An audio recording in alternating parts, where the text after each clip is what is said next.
Hey, I'm here with Mason Nozik. He's a musician who's 20 years old. He's from Cleveland, Ohio. Just graduated college recently with a degree in recording arts and technology, and he's about to get ready to release his first studio album entitled Slumber, April 27th. What's up, man? Look at that, man. I was just... Yeah, well, that's like fine. This is new territory for us because I've known him for just, was it 6 years almost? I don't know. Something like that. It's been a long time. Time flies. He's one of my best friends, and so this is a weird setting to be, professional and such, but, I'm really excited. So for those who don't know, how'd you get started with music? Guitar Hero. Guitar Hero? Yeah, I got Guitar Hero as like a holiday present in like 5th grade, and that slowly transitioned to an actual guitar. Right. Then I joined the Paul Green School of Rock. So I did a few shows with them, like Van Halen, Led Zeppelin, right. Funk and Soul, Rolling Stones. Is there another one? Hair metal. Did a hair metal show when I was in 6th grade, and they like jokingly told us you couldn't cut your hair until the show. So that's like when I decided to grow my hair out. So from then until like the end of and then after that was the Led Zeppelin show, and Robert Plant has like long curly hair. So I was like, let's just keep doing this thing, and it didn't really stop. And I had this length hair for like a decade, and 2 summers ago I chopped it all off. Right. Insert image.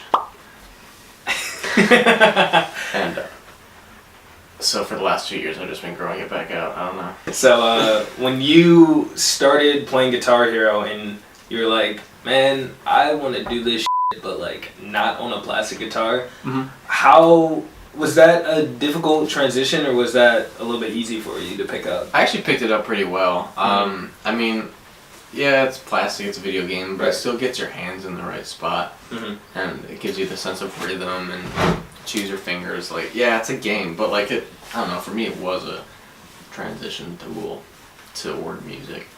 But no, at a certain point of doing School of Rock, I kind of lost the thing about it that I was so attracted to, because I'd done 5 shows with them, and I was 7th or 8th grade, and I was like writing my own music and kind of wanted to do my own thing with my own band. So one of the dudes at the school with me and a dude from middle school, we joined a band and played all through high school, and that was great. But then when that band ended, I kept writing, and there were certain songs that I'd written for that band that we never got to before we broke up. And by the end of high school, toward the end of that summer, I had all of summer written. Right.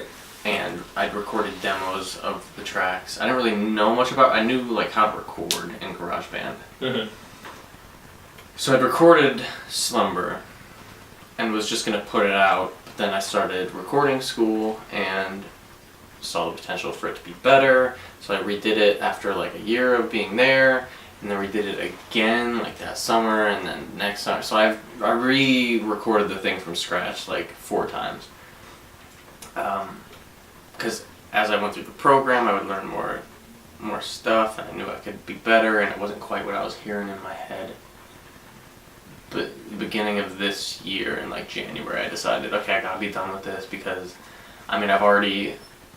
the thing that I'm putting out after this is already done, and the thing that's coming out after that is already written, and the demo's already recorded for that. Like, I want to spend time doing the next thing, Spending 3 years making this was great. It was a great learning experiment. It was kind of my tool through school to grow. It was kind of my guinea pig for all of the things that I learned, and while it's very hard to be 100% happy with what it is. Like, I'm very proud of it, and it was just at a point where I was content with putting it out, so that now I can focus on what's next. So going back to when you started doing your own thing and, starting your own band, how was that transition from going to, doing covers of, just these popular rock songs to just like starting to brainstorm ideas for coming up with new music for yourself? Was that You mean like after the band broke up, or no? I mean middle like school? yeah, middle school. Yeah. In middle, it was actually the other way around. I was more focused on playing original material. Yeah. And when we kind of got our first show, one of our parents was like, "Yo, you should consider playing covers, making more accessible. Like, especially if you're gonna continue playing, like covers are a great way to engage the crowd because they already know it." Right. So then, as we moved forward in that band, we played like 3-hour sets at local festivals and stuff. Mm-hmm. You can't fill a 3-hour set at a festival with all original material, Right. so we accumulated a lot of cover material. But I mean, it's always more fun to play your own song. Yeah.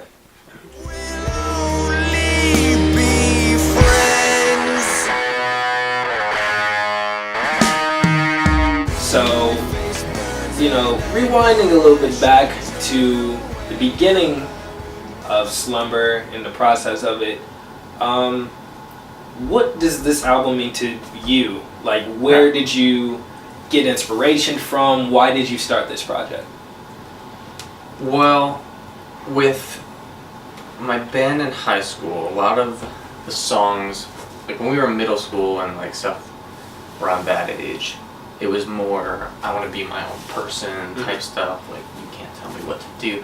What do you write about when you're like 12, 13? Right. Like, nothing. Like, no girls liked me. Like, what is that? No, I'll just rebel against my parents. So then, but when I got to writing this, and toward the end of that band, it was more onto like relationships with people, not necessarily romantic, more personal material than just leave me alone, like let me do what I want to do. And I mean, the material on the album is very personal to me and is very specific to my senior year of high school. I mean, I don't want to like explain the whole story of the album, but it does chronologically tell a story that takes place in like a 10-hour period. That would happen from time to time, and it was kind of like the story of this album is kind of a summarization of that last half of my senior year of high school. So I mean, it means a lot to me. I experimented a lot with lyrics and moods, and I mean, there's some songs on the album that some people aren't gonna like just because they're different. I didn't want two songs to be too similar. I mean, it starts off with kind of like almost like a hip hoppy sort of beat. Like, there's songs in the middle that are really slow, and while they might not appeal to a lot of people, it was important for me to explore that. And the very last track is the most different thing on it. I did that on purpose because I wanted to leave it very open-ended. I wanted it to be, I could do anything, any like sound after this, and it wouldn't necessarily be a surprise to the listener. I wanted the whole thing to have this vibe, and like all the instruments sonically sound the same, and then that last track is like, what is this? Right. It's kind of like going to sleep. And that's what Slumber. that's what it's all. I look at it differently than probably most people would listening to it from the outside, but from the inside it's very nocturnal to me. It's very dark, even though sonically it might be rather vibrant, or however you might describe it, but I can't listen to these songs without picturing exactly what I know I'm talking about. And hopefully the lyrics are open-ended enough that someone else could put their own story to it. And will anybody even listen to the whole thing straight through and really care? I don't know, but I do, and that's what matters to me. So, with this album,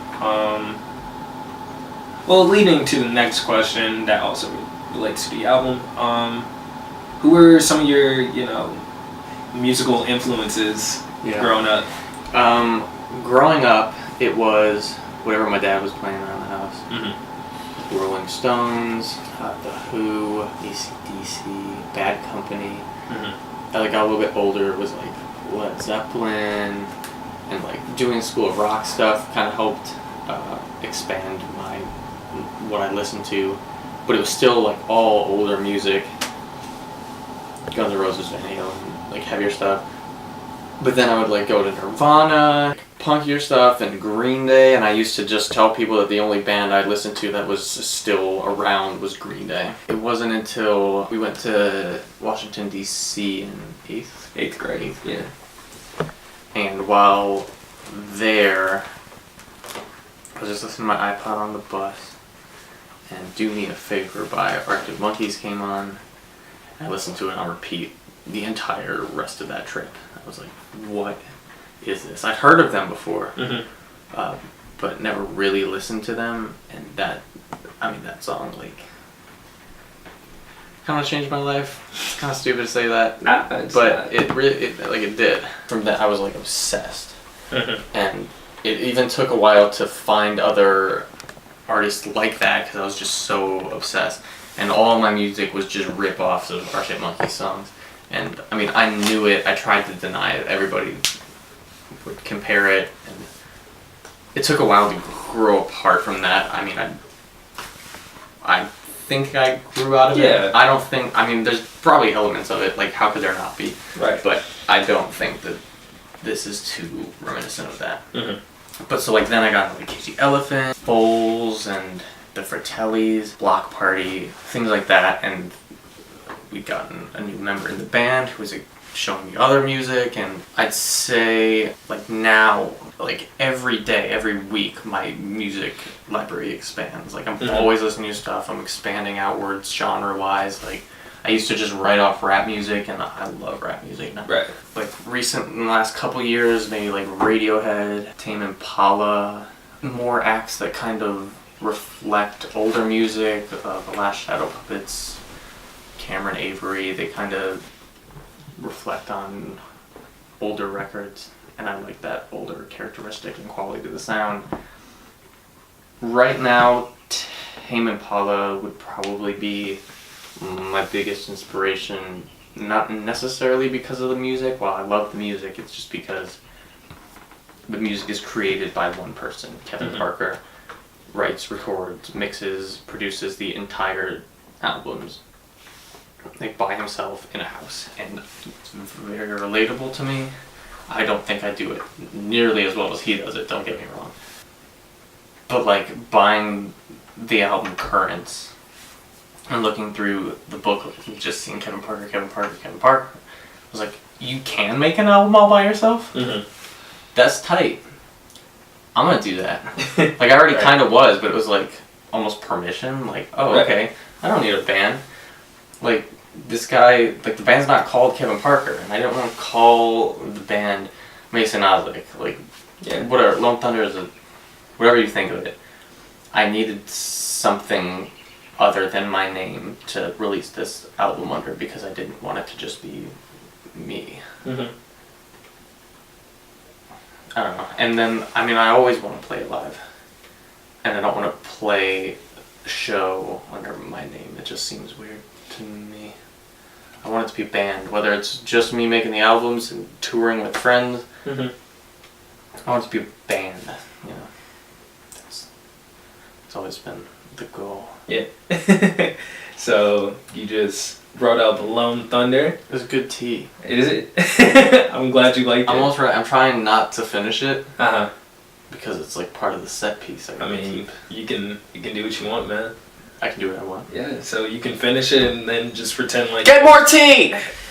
There's nobody here, but you're talking about Lone Thunder, and we're probably going to release this on a couple different platforms, since I was thinking that was one of them. So the band, is it starting to come together, or what's I have that people that have said yes to playing it. Mm-hmm. I've been very preoccupied with releasing it. Right. And I have a job and an internship and other things going on, it's kind of hard to focus solely on that. Yeah. I do have people that have said they would really like to play it with me. Mm-hmm. And I want it to be like a fun thing, not like a commitment thing. Like, let's just do a show. Let's just do a show. And then if everybody's in town, we'll do another one. Right. Whatever. Like, you don't have to be a part of the band. I just want to play the album live. Yeah. Is kind of my mentality toward it, because I feel like if you make people make the commitment, then that's when it gets a little weird. Yeah. Especially when everybody's preoccupied with something else. Yeah, Lone Thunder. I mean, I didn't even come up with the name. My family has like this ongoing list of band names, and they're all terrible. And they're all jokes. Anytime we hear a weird couple words together, we're like, band name.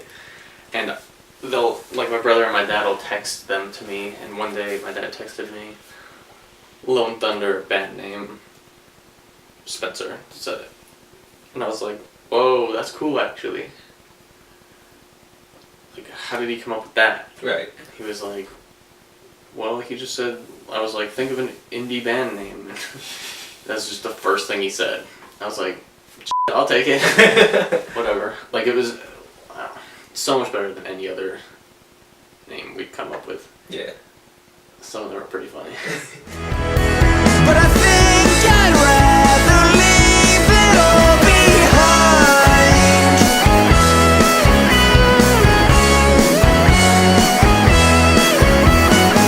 So, we're about to wrap this up. Where can the people find you? All social media, Lone Thunder Music, something like that. Mm-hmm. Twitter and Instagram are Lone_Thunder. We'll have it all refined in That'll work, okay. the description. Album streaming on all platforms. Stream it, buy it, pirate it, listen to it. It would mean a lot to me. And with that, John, I want to thank you. Thanks, man. Because, Well, thank you. you know, you're a very good friend of mine. One of my best friends. And when you asked me to do this, I thought,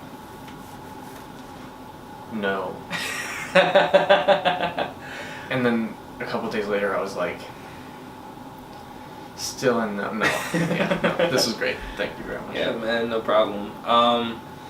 Follow John on all Oh. of his pages. He does photography. This ain't about me. Yeah, it is. Don't cut that out. John's got a beautiful face and he's single. So. Oh, we gonna cut that out too. I want to thank you guys for watching this, whether you skipped around parts because we were just rambling or you watched the whole thing. I really do appreciate it. It really means a lot to me because this album for Mason, I'll say because I'm his friend and this means a lot to me. I really do want to see him succeed and, not see, garbage music. I want to see, talented people get opportunities. So, support it.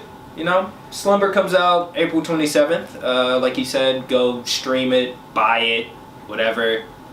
Support him. Support our local musicians here in Cleveland, Ohio. And with that being said, I'm Jonathan Lewis, and thanks for joining us. Peace. Through all these nights.